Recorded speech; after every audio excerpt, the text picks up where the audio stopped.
Good morning. Today is Tuesday, January 10th, D-Day. I'm Sabrina Rayfeld. And I'm Erin Sullivan. And this is Kennedy Live. Now for school announcements. Attention all junior and seniors who live outside of Westchester County. Please pick up a library card application in the main office. You can submit your application to Ms. K. Westchester students are encouraged to visit their local library to get a card. Let's head over to Righteous Reviews with Tomas. What's up, Kennedy Catholic High School? I'm Tomas Rodino. Welcome back to Righteous Reviews. Today I'm going to be reviewing Rogue One, a Star Wars story. Rogue One was a visual masterpiece with excellent CGI, special effects, and graphics to make the movie very it was beautiful. I'm sorry. Okay, I'm sorry. The costuming, great. CGI, great. Acting, pretty good, I would say. You get a real sense of the characters' feelings. But the movie does kind of fall flat in some areas. The characters had a real lack of development, so you don't really feel a connection with them at all. I mean, you see what they're feeling, but you don't feel what they're feeling. So, they're boring. They're flat. The only real memorable character I can say was K250, the main character's robot companion. He was pretty funny. Story was a bit lackluster, but the visuals kind of made up for it, and I'm gonna give it a 7.5 out of 10. It wasn't great, but it wasn't too bad either. That's all for me. Now, back to the anchors. St. John's registration has been extended to January 31st. If you have questions, please see Mrs. K. And now for this day in history. I'm Adam Andriani, and this is This Day in History. In 1920, the Treaty of Versailles finally goes into effect. In 1940, a German plane attacks 12 ships off the British coast, sinking 3 ships and killing 35 people. In 1964, Panama breaks ties with the U.S. and demands a revision of the Canal Treaty. 1984, the United States and the Vatican establish full diplomatic relations for the first time in 117 years. And in 2007, a general strike begins in Guinea.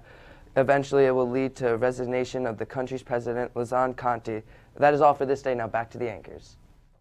In world and local news, Deshaun Watson's 2-yard touchdown pass to Hunter Renfrow with 1 second remaining gave Clemson a wild 35-31 win over Alabama in the college football playoff national championship game. Clemson put up 511 yards on Alabama's defense, held the ball for nearly 35 minutes, and scored 3 touchdowns in the fourth quarter. Clemson then recovered an onside kick, and fittingly that gave Watson a chance to kneel down for the game's final play, then streamed onto the field in celebration. A new study suggests serving yourself a helping of cake will likely cause you to cut a smaller piece or possibly cut no piece at all. Researchers say if the slice of cake is cut and given to you by someone else, you'll feel obliged to take it, no matter the size, and the responsibility for its size can be placed on others. If you cut your own cake, you take responsibility for your own actions and the guilt that may follow. They say the phenomenon doesn't cross over to healthier fare. It's only with high-calorie snacks. New York lawmakers and federal parks officials are gathering in Washington, D.C. to formally establish the Harriet Tubman National Historical Park in New York. It encompasses the site of Tubman's old home on the outskirts of Auburn, about 25 miles west of Syracuse, and a nearby church where she worshipped. It will be a sister park to the Harriet Tubman Underground Railroad National Historical Park in Maryland. And now over to sports with Mirage. Good morning, Kennedy Catholic Sports Nation. I'm Raj Patel with your sports.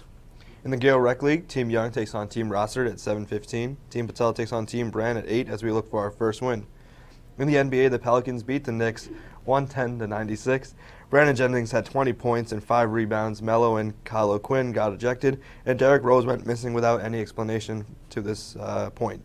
Thunder routed the Bulls 109-94. Russell Westbrook had 21 points, 9 rebounds, and 14 assists.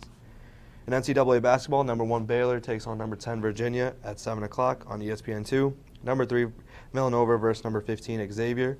And number 7 Duke takes on number 9 Florida State at 8 o'clock. The current rankings are number 1 Baylor, followed by Kansas, Villanova, UCLA, and Gonzaga. In the Gale Ball tournament, it has been moved to Friday the 13th, so make sure you guys sign up with Student Council, and the sign-up sheets are outside on the library windows. In NCAA football, number 2 Clemson beat number 1 Alabama in the national championship game, 35-31. The Tigers scored 21 points in the fourth quarter, including the game-winning touchdown with 1 second left to Hunter Renfrow. Deshaun Watson, 420 yards, 3 touchdowns, and Bo Scarborough had 93 yards and 2 touchdowns before his second-half injury. In boys basketball, they take on Cardinal Spellman tomorrow at 4:30 at home. And in ice skating, Bella Dinelli won a gold medal in Berlin for her U.S. Skyliners team, so congratulations, Bella. In winter track, they'll be racing at the Standard Games at the Armory this weekend. In girls basketball, they'll be playing Maria Regina on Thursday at 8:15. And that's all for sports. Back to the anchors. Well, I'm Erin Sullivan, And I'm Sabrina Rayfeld. and this has been Kennedy Live. Have a great day.